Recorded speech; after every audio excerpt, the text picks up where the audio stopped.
Hello, everyone, and thank you for coming to the Choose Your Way Bellevue Business Services webinar. It's great to see you all here today. So just a quick introduction. Choose Your Way Bellevue is an outreach program and information resources provided by the City of Bellevue. We're the transportation experts so that you don't have to be.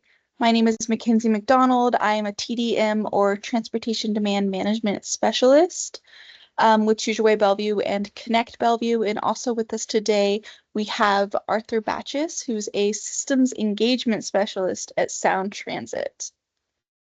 So really quickly, why don't we start off briefly covering the state and city requirements when it comes to commute trip reduction.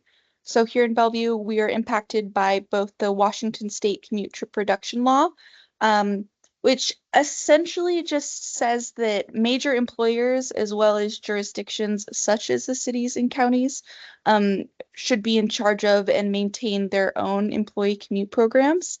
And so that informed the city law of Bellevue Commute Trip Reduction Ordinance, which requires the city to set individual worksite goals. So these are set on a like worksite by worksite basis. And essentially, the employers of those work sites are expected to develop and implement a worksite CTR program, designate an employee transportation coordinator, disseminate information to employees about alternatives to driving alone, and submit program progress reports to the city. Now, primarily, that is going to be impacting buildings that are regulated to have a transportation management program, or that will be employers that are CTR affected, CTR standing for commute trip reduction, and those are going to be employers that have 100 employees or more. So specifically for CTR affected companies, here at Choose Your Way Bellevue, we're happy to offer site analysis, program development, training, program implementation and promotions, employee surveys, and program reporting and evaluation. And a lot of people tuning in here today may not be under state or city regulations to offer specific commute benefits, but you're likely still interested in offering the best possible options to your employees. So we're happy to offer free consultations to companies large and small. There's a variety of things that we can offer, and it really just comes down to, getting us all together, work together, determine how we can best serve you. So here are some of the options when it comes to things that we can figure out if these are going to be helpful for you. We can ensure you have the most up-to-date transit information, give you all the latest transit service updates like Arthur is going to do for us later here for the 2-line, as well as give specific advice based on your worksite location and the locations of your employees. We can also provide financial assistance, which I will go over on a later slide.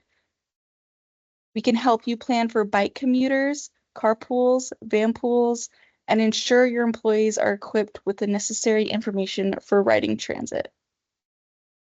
Within these consultations, we can discuss what options there are when it comes to employee commute programs and how to best identify and meet your needs within your budget. There's more options than just what you see icons for here. We definitely recommend just going on our website, booking a free consultation with us. All of our services will be free, and we'll really it's about us connecting you to the information that there is out there and really just helping you out along the way and making the best possible commute program for your company. Some more icons for you here. So within employee commute programs, there's a very large range of what can be offered. And if it all seems a little overwhelming, don't worry, you're not alone. It is our job to help you out every step of the way and to offer any assistance and any guidance needed. So you may know that a lot of larger companies like to provide or subsidize Orca cards.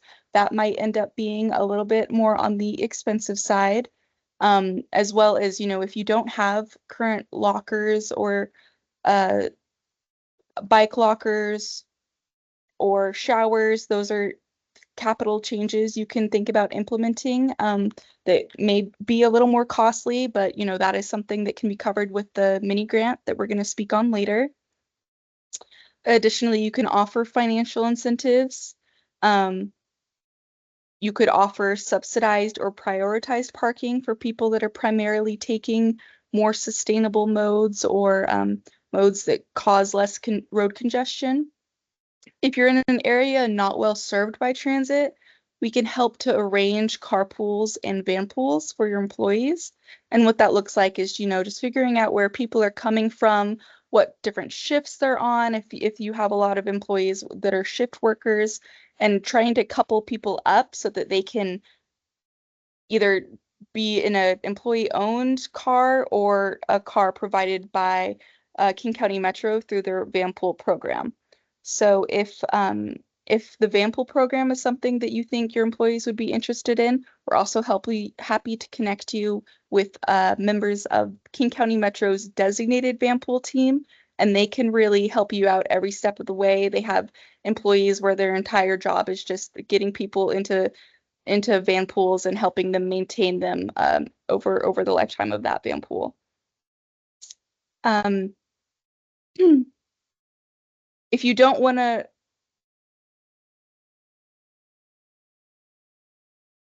employers can also simply allow commute expenses as pre-tax dollars and convey information about travel modes at periodic events.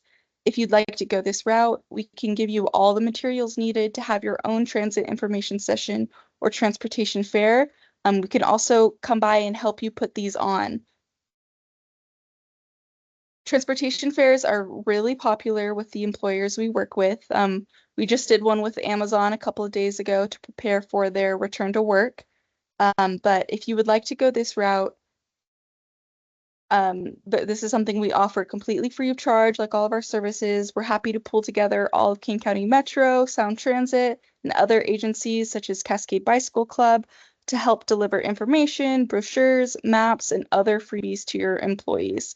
We have some special Bellevue bike maps. Those are often very popular, as well as the station access maps for the 2 line. And then just other really fun things in this picture here, you'll see we've got some bike bells, pins, all the different agencies usually have different fun things to give out. King County Metro has, some stress release vans. They've got little blinker lights you can attach to your bag. So if you're out walking late at night, you can be seen by cars. All sorts of fun things. And it's a really great way to get employees involved and get them excited about considering other commute options. And here we are, the financial support screen I mentioned earlier. So we do offer mini grants of up to $10,000 for commute-related one-time capital projects. So this can be something like, establishing bike racks or amenities, or, putting in e-bike chargers now that those have really seen a spike in popularity. A lot of buildings downtown have real-time lobby transit screens that show you when the next bus is coming, when the next train is coming, as well as wayfinding for bike parking. There's also parking facility changes you can make to encourage high occupancy vehicles. So that would be like the van pools or to put in electric vehicle charging. That's also been very popular, as well as time-limited promotional campaigns for non-solo commuting. Another financial option is we do a transit starter card program. If you don't already have an Orca card program, this is where we will provide with you 50 Orca cards preloaded with $12 to help you encourage your employees to try transit. We're also, it's not mentioned here, but King County Metro also offers, it's not mentioned here, but King County Metro also offers specific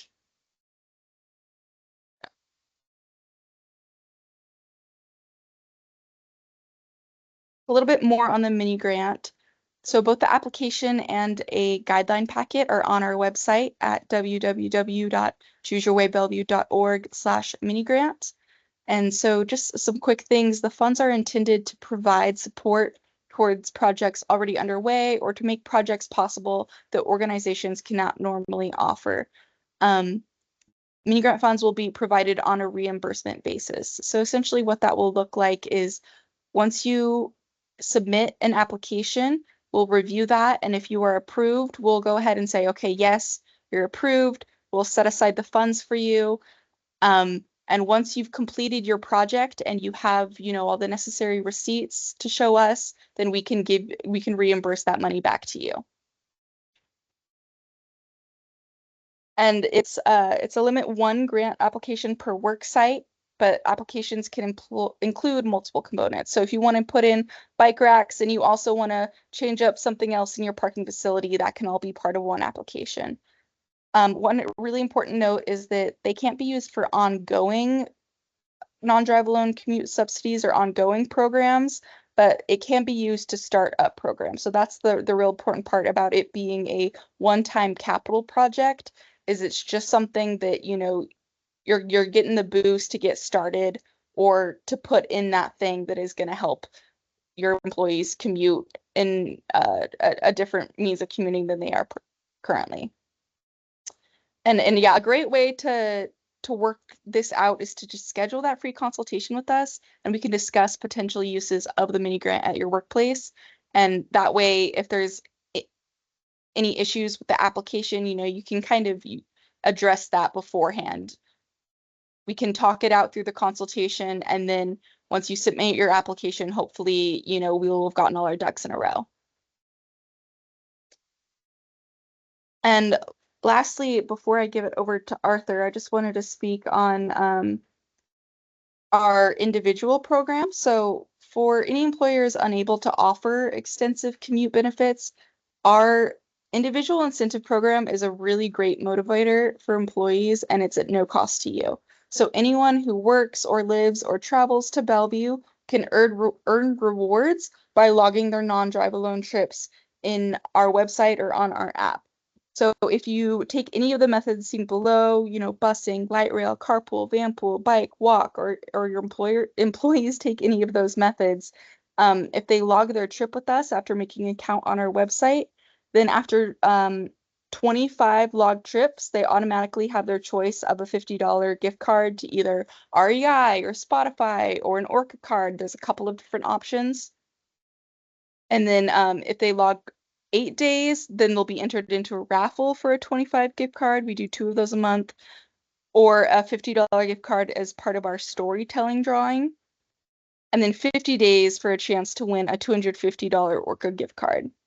And these rewards are ongoing, but we also have individual challenges sometimes. So we just finished up a Bellevue After Dark challenge where the winner, the person who logged the most trips this past week, we had 3 different rewards, varying gift cards going all the way up to $150. So just telling your employees about this, or letting us bring over some brochures that detail this program can be a really great way to encourage non-drive alone options, free up any parking at your work site or free up congestion around rush hour. It's a really great benefit, really great thing to share with your employees. All right, yeah, so that is all I have for you. If you have any questions, please go to our website, schedule a consultation, or email us at info@cywb.org. And now I'm going to go ahead and pass it over to Arthur, and he's going to talk a little bit about the 2-line extensions. There's one going up to Redmond, one going across the way to Seattle, as well as just some other updates in the Sound Transit world. So thank you all again. All right, here we are. All right. Can everybody hear me okay? Sorry, I'm in a different room. I'm not used to this setup here, but okay. All right. Welcome, everyone. Thank you for joining us today. My name is Arthur Bachus. I'm a system engagement specialist in the communications department at Sound Transit. And I've got some updates for everyone about the upcoming 2-line extensions. And I think we can go ahead and go on to the next slide. All right, so let's start off by recapping some recent wins from 2024. So this year we opened two major link extensions. As you well know, you've probably seen some of them, especially the 2 line. So in April, of course, we opened the 2 line on the east side, and I'll discuss some upcoming extensions later in the slideshow. Later in the summer, of course, August 30th, we opened 4 new stations on the 1 line northward to Linwood City Center. And yeah, that's where we are now. This is all the beginning pieces of a region-wide system. Soon enough, you'll be able to take the 2 line all the way from downtown Redmond to Linwood. So the 2 pieces that we built are just the beginnings of hopefully something that's more transformative. So we can go on to the next slide. All right. As you may have heard, we opened 4 new stations on the Linwood side of the 1 line. So we opened 4 new stations, including 2 in Shoreline, 1 in Mount Lake Terrace, and 1 in Linwood. That's 8.5 miles of new track, and with service about every 10 minutes throughout the day. And thanks to all of those who came out to celebrate with us this summer. That was a really great celebration. We had lots of great speakers and performances. We can go ahead to the next slide. All right, let's talk about the 2 line. So we can go ahead. Yeah. So, just another reminder that, we are moving away from using the term Eastlink. Eastlink is now the 2 line. The term Eastlink was the project name during the construction phase, and that was meant to differentiate the project geographically from some of the other link extensions. And so now that the line is already in operation, and as you know, we're finally building out some of the ST2 projects and moving on to ST3 projects. We're referring to our completed projects by their line number. It helps with passenger experience. It integrates our service and operations. And now that we've got multiple lines, we can use our line numbers instead of the Eastlink term. So we'll from now on be using the 2 line. And you'll see we'll have the 1, 2, 3, and 4 lines, as well as our currently existing T line down in Tacoma. So that will be the new naming system that we'll be using from now on. We'll go ahead to the next slide.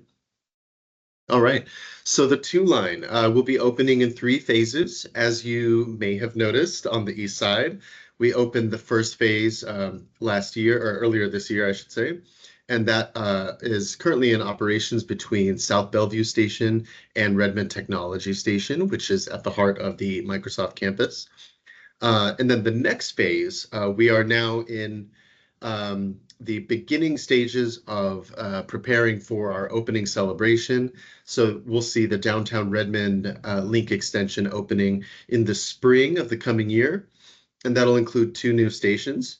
And then about a year from now, so late 2025, we're planning on opening the final piece of the 2 line, which is the critical piece across I-90, that floating bridge segment, which will also include 2 new stations and some really great connections on the 1 line. So we'll go ahead to the next slide. All right, so just some details about the first phase, which I'm sure many of you have already seen, and hopefully you've already ridden before. It's about 6.5 miles of track, 8 stations, covering Bellevue and Redmond. So we've got Redmond Technology on the north end and South Bellevue on the south end. We are now at the higher side of the ridership projections, I should say. So we are seeing about close to 6,000 riders a day. Of course, the 2 line service is still awaiting some extensions, which I'll talk about, and we'll be expecting the ridership to grow exponentially in the coming years once the 2 line is complete. If you want to go to the next slide. All right, so the next piece is 2 more stations, 3.5 miles of track. The new stations will be located in downtown Redmond, which is right next to the Redmond Town Center. If you're ever needing to go shopping, there's a great connections there, as well as the downtown Greenway, and then Marymore Village Station, which we often get questions about parking and additional parking capacity. So the Marymore Village Station will have its own garage with 1,400 stalls for cars to park there. And that'll also have some additional bus connections through that station. From the terminus at downtown Redmond to the Bellevue downtown well, we're expecting a 17-minute trip. Will be pretty reliable and convenient for folks living in Redmond and commuting into downtown Bellevue. We'll go on to the next slide. All right. So this is the final piece. This is the piece that will change the entire system. So we are looking at really it's just the I-90 segment between downtown Seattle and South Bellevue. It's only 2 stations. It's a station at Mercer Island and Judkins Park, but that will allow riders to go all the way from downtown Redmond all the way to Linwood City Center. So to basically travel the entire 34 miles of the 2 line. And that'll bring us to a total of 26 stations once everything is complete. And we're about 1 year away from this opening. And I do notice that there's an error on my slide. It should say downtown Redmond to downtown Seattle. So downtown Redmond to downtown Seattle in about 42 minutes. And then for those interested in getting to the airport, there will be an easy transfer at the International District Chinatown station. All you have to do is take the 2 line, get off at Chinatown station, hop off the train, walk to the other side, and catch a southbound train towards SeaTac. So that'll make for a really convenient connection by rail directly to SeaTac Airport. Go ahead to the next slide. All right, and then looking a little bit out, so we're not even in 2025 yet, but there are some changes coming in 2026.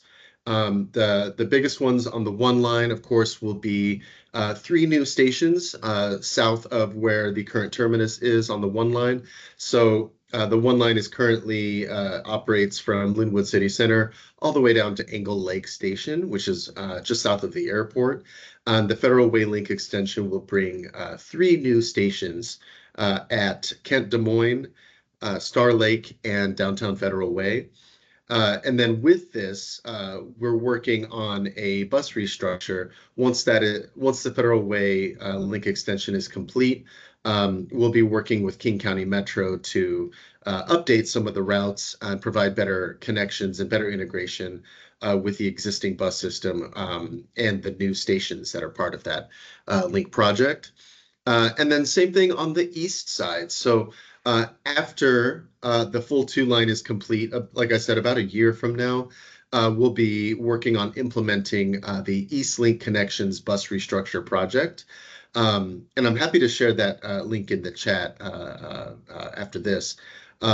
But the Eastlink Connections bus restructure has a website that details the work that Sound Transit and King County Metro did together really over the last 3 years, taking in community input as well as input from our transit partners and different local elected officials and government agencies to better design the east side bus network to allow for better connections to Link Light Rail and better service throughout the area.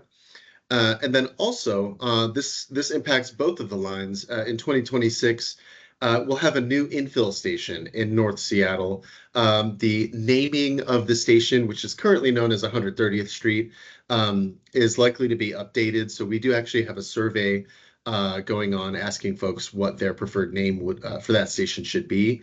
But yeah, so we will see 1 additional station, and that is located between Northgate and Shoreline. So that's in the northernmost Seattle, or the northernmost station within Seattle city limits, I should say. Oh yeah, and thank you for sharing the link. I appreciate that. All right, let's talk about Riding Link. We are in the process of simplifying our fare structure at the moment. So currently a one-way adult fare on the 1 and 2 line is now a flat $3. We moved from a distance-based fare system up until this year. We moved to a flat fare with the opening of the Linwood extension. And that was to basically make the whole process easier. The distance based required folks tap on and tap off after they boarded or after their ride. And so that was leading to lots of confusion. This way, with a flat fare, all you have to do is just tap on. Of course, if you ride the T line in Tacoma, that's a flat $2 fare. And ST Express, which are our regional buses with a 500 route designation, are currently 325. We are currently conducting an engagement, including a survey and in-person engagement process, looking at reducing the ST Express fare to $3. So that would allow for better integration with our link fares. Currently, still it's 325, but we are expecting to move that to $3 early next year. And then Sounder, if you ever ride Sounder North or Sounder South, it's not super applicable to the east side, but if you ever come from Everett or from Pierce County or South King County and you ride into downtown Seattle, into King Street Station, Sounder is the only service where you'll tap your Orca card before you ride and also after you ride, because Sounder is the only distance-based service that we offer. All right, we can go on to the next slide. All right. I think there was another. I think there was a slide before this one.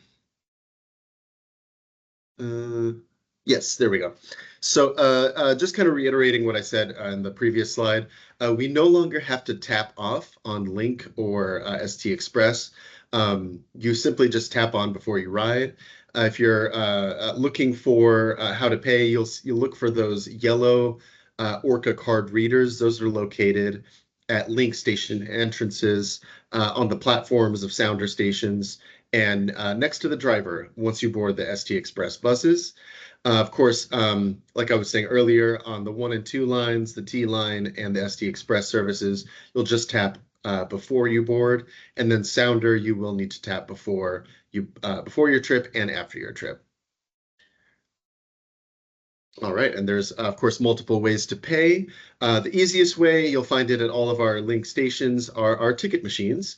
So there you can purchase adult Orca cards. You can purchase one-way return or all-day rail tickets.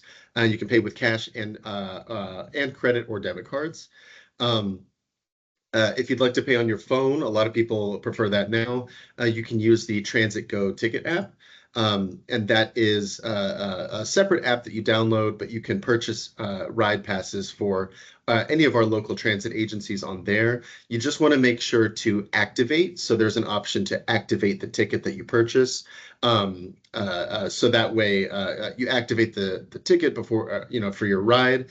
And that way, if a fare ambassador checks for a proof of payment, you have an active ticket to show them. Another option is the Google Pay app. So we now have our integrated payment with Google. So if you have an Android phone, you can use your Google Pay app to pay for your fare. We are working on making this available for Apple iOS users. That will be coming, I believe, next year as well. So look out for that. And then, of course, you can also pay with cash if you board an ST Express bus. And then just remember, we do have ST fare ambassadors that do check for a proof of payment. All right. And then transferring is a very easy process. I think that actually, I think there was a slide before this one. Yeah, there we go. Okay. So once you have your Orca card, which of course you can buy at a ticket vending machine, there's lots of different ways to reload it. Of course, you can use those same ticket machines at the stations to reload your card. Another way to do it is through myOrca.com. You can create an account and add funds to your Orca card online. Or you can also do it through the app. The app is available on iOS and Android. So it's not a direct form of payment, but it is a really easy way to reload your funds on your Orca card. You can also do it by phone, calling at 888-988-6722. You can also look for Orca customer service offices. There's the main one on South Jackson Street in downtown, located close to the ID Chinatown station. You can also look for customer service desks at your local QFC, Safeway, and Fred Meyer. They're able to reload Orca cards at those locations as well. And you can add anywhere from $5 to $300 to your monthly Orca pass. And now we'll talk about, there we go, transferring. So transferring is a really easy process, and we're trying to make it easier by integrating the flat fares. So basically, once you begin your journey, you tap your Orca card, you have a 2-hour window, and your original fare that you pay is credited towards the next leg of your journey. If there's a difference in the second leg of your trip, for example, if you were to take the 2 line to downtown Seattle and then take the Sounder train from there, for example, you would only pay the difference if the second leg costs more. Of course, if you were to take, let's say going the other way, if you were to take Sounder and then switch to the 2 line, that 2 line fare would be included in your original fare, so you wouldn't pay more. And then basically it makes transferring really easy, and most folks enjoy totally free transfers with their Orca card. It works across all the different transit agencies in the region: Sound Transit, King County Metro, Community Transit, and Pierce Transit, among others. All right, and then I think my last slide is just some information about customer service and safety and security. Of course, if you ever have any feedback or questions for Sound Transit customer service, the phone number you see at the top of the screen is the one you can call. They're available Monday through Friday, 8 a.m. to 6 p.m. If you have, of course, if there's ever an emergency, we always recommend dialing 911. If you see something suspicious, or if you see something even that needs attention, even if it's not necessarily suspicious, but if you see something that requires some attention by station security guards or even cleaning, you can call or text the security number. So that's that 206-398-5268 number. I know I have that number saved in my phone. If you see, somebody left a mess, or if you see some suspicious activity, that's a really easy way to contact security. They might respond asking about your specific location. So we always recommend, if you're on board a train, to let them to look up at the front of the car where you are. Each train has a specific number. If you're able to locate that, that helps them to identify where to send the security guards. And then, of course, also, if you're on the platform, just describing where on the platform is a big help to them. And then also we have information about how to reach ST Police through the King County Sheriff's Office at that number at the bottom of the screen. There's a customer service non-emergency line, and then there's an after-hours number as well. And I think that's it. So yeah, I'm happy to answer any questions. My email is on this final slide, so feel free to email me, arthur.bachus@soundtransit.org. I'm happy to take any questions and be of any service if you have any questions. Thank you so much. All right, thanks, Arthur. Yeah, so I think we're all ready to finish up here. Shortly after, we'll send out an email with the video, as well as all the links that were mentioned today. Thank you all so much for coming.